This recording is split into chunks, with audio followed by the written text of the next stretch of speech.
Fellas, you know Degree Cool Rush deodorant, right? Well, last year they changed the formula, and guys were mad about it. One dude even started a petition. So guess what? Degree heard us, admitted they messed up, and brought the original Cool Rush scent back exactly how it was. And it's in Walmart, Target, and other stores now for under $4. So grab some and remember why its cool, crisp, and fresh scent made it the #1 men's antiperspirant for the last decade. Degree Cool Rush is back, and it smells like victory for all of us. It's The Other Side of Midnight with Frank Morano.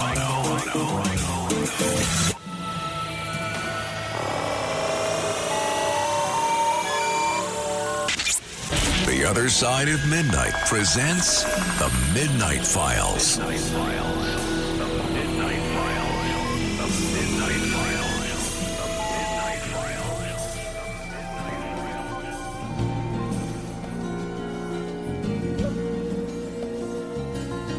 Midnight in the desert, shooting stars across the sky.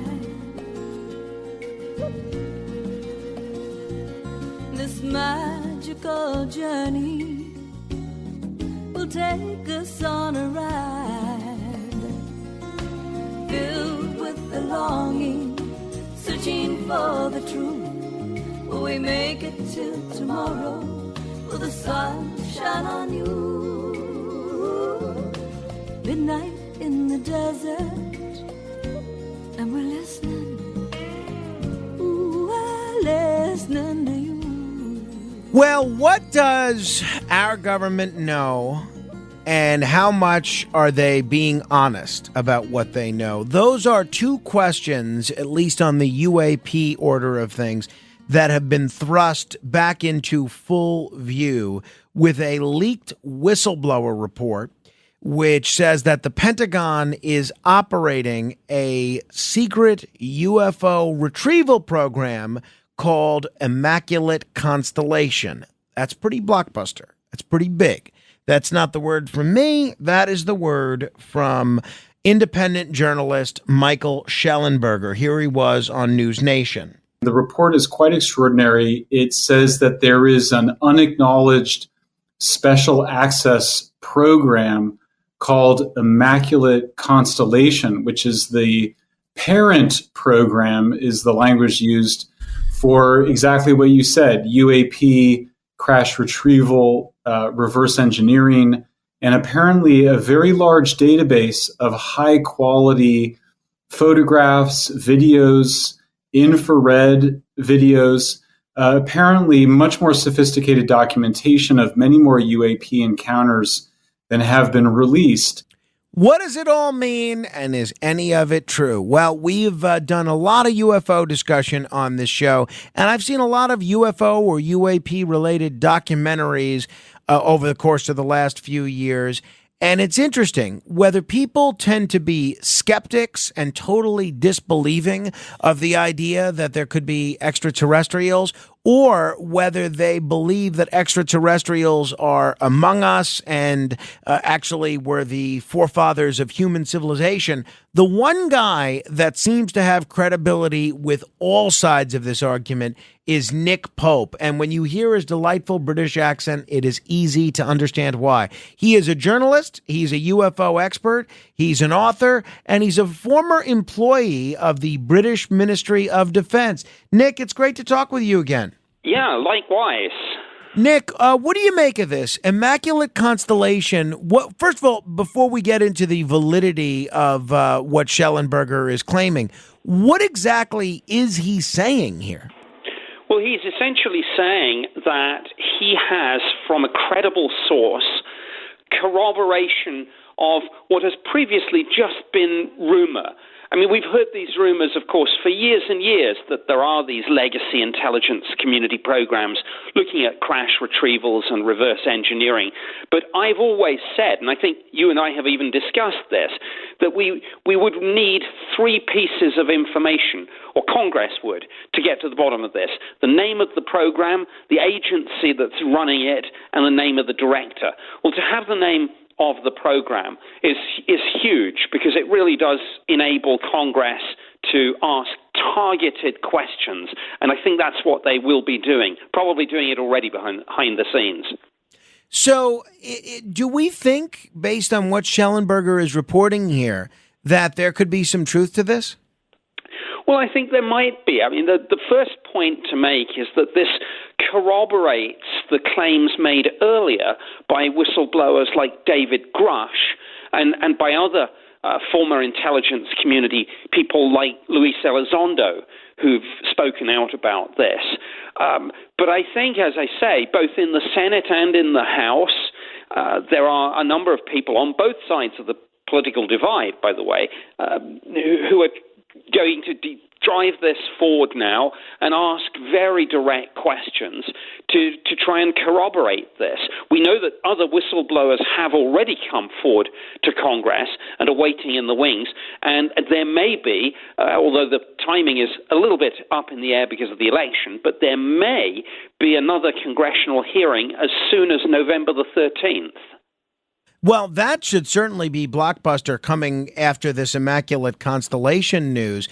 By the way, if people at 30 minutes after the hour, this is The Other Side of Midnight. If folks are just tuning in, my guest is Nick Pope. You've got to follow Nick on Twitter. There's a ton of great content. If you're interested in this stuff, you could find him Nick Pope, MOD, as in Ministry of Defense. You mentioned that Luis Elizondo. Well, you mentioned Luis Elizondo. He's gotten a lot of attention recently because of this book that he's written. We're trying to get him on the show and hope to have him soon. Did you have a chance to read that book, Nick? And what was your take on that book overall? Yeah, I think it's an enormously important book.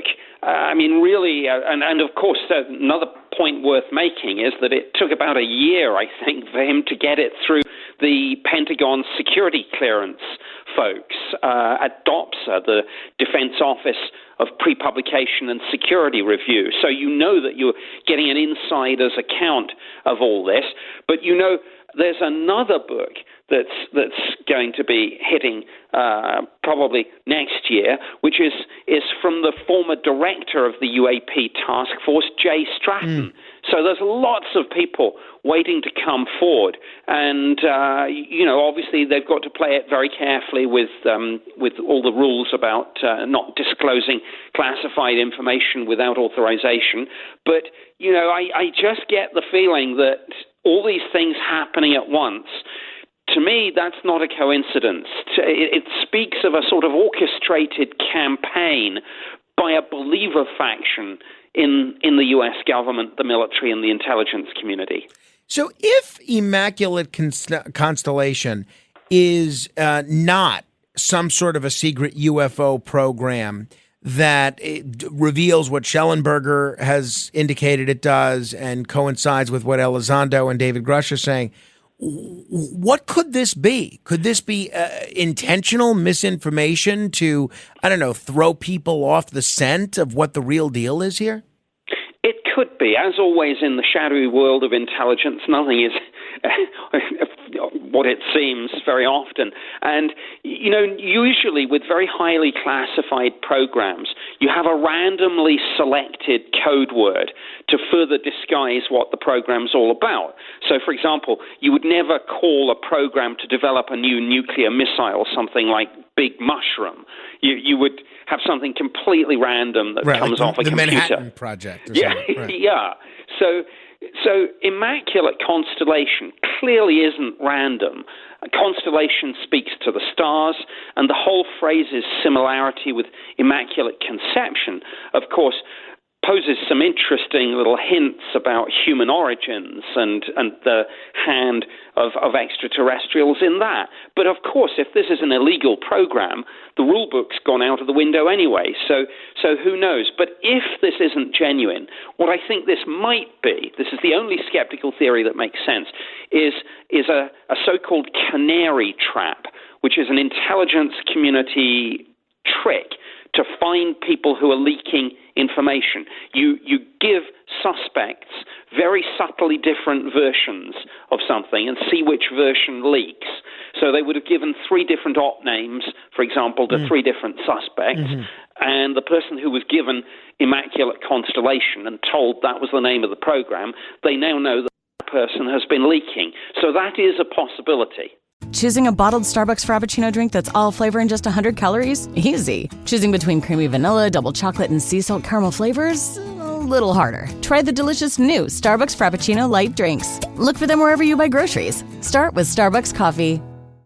This podcast is supported by Progressive, a leader in RV insurance. RVs are for sharing adventures with family, friends, and even your pets. So if you bring your cats and dogs along for the ride, you'll want Progressive RV insurance. They protect your cats and dogs like family by offering up to $1,000 in optional coverage for vet bills in case of an RV accident, making it a great companion for the responsible pet owner who loves to travel. See Progressive's other benefits and more when you quote RV insurance at Progressive.com today. Progressive Casualty Insurance Company and Affiliates. Pet injury is an additional coverage and subject to policy terms.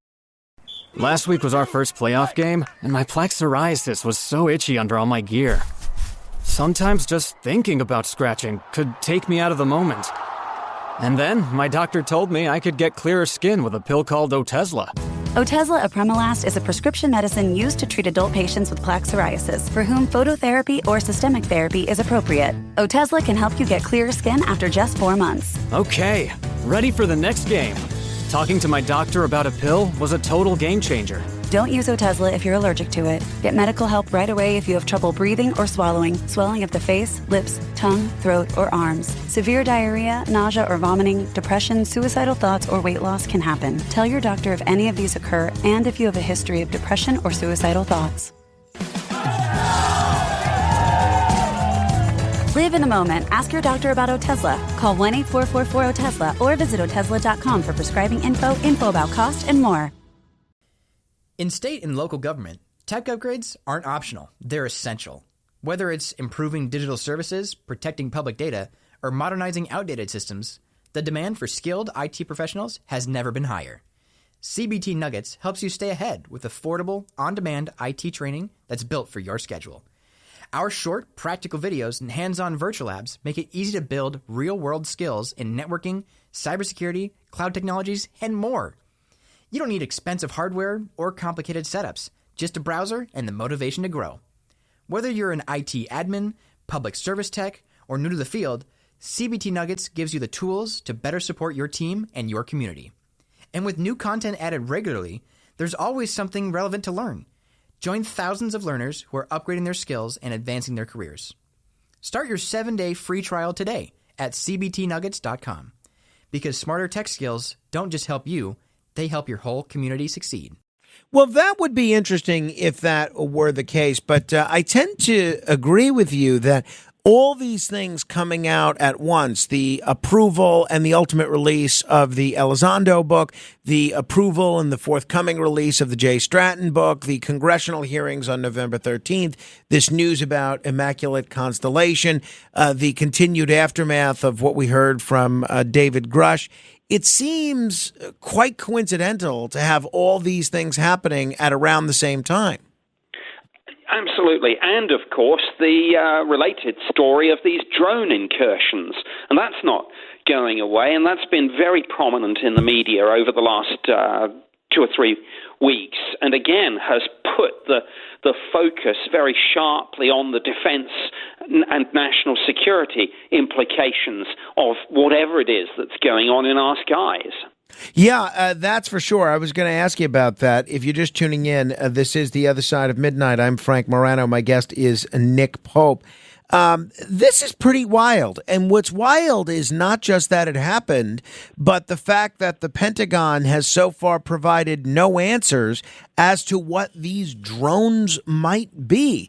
Obviously, from a national security perspective, putting aside the curiosity of this being extraterrestrial or not, from a national security perspective, it's pretty frightening with all the foreign adversaries that the United States is worried about these days.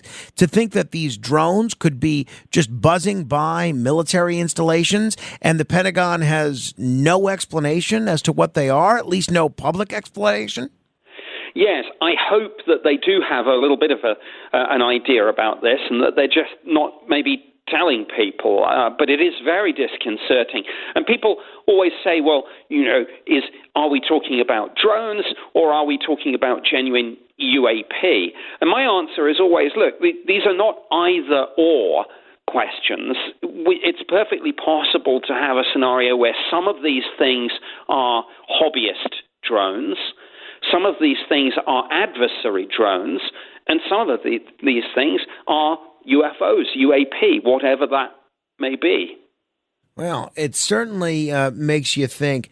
You've said, and you're a student of government, in multiple different countries, that ultimately the biggest October surprise that could totally upend the presidential election would be smoking gun proof of extraterrestrials. What do you think that would actually do to the presidential race?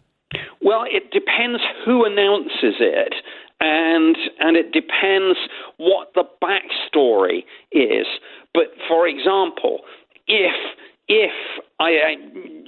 Donald Trump were to, for example, release something and say, the Democrats have known about all this and they're sitting on this and keeping it from the American people, then that could work to his favor. But it's a complicated situation, and it really depends, as I say, which side, if it comes from either Republicans or Democrats, or whether it comes from a more neutral source. But as I say, the real big thing is what's the backstory? Who's been keeping this secret and why?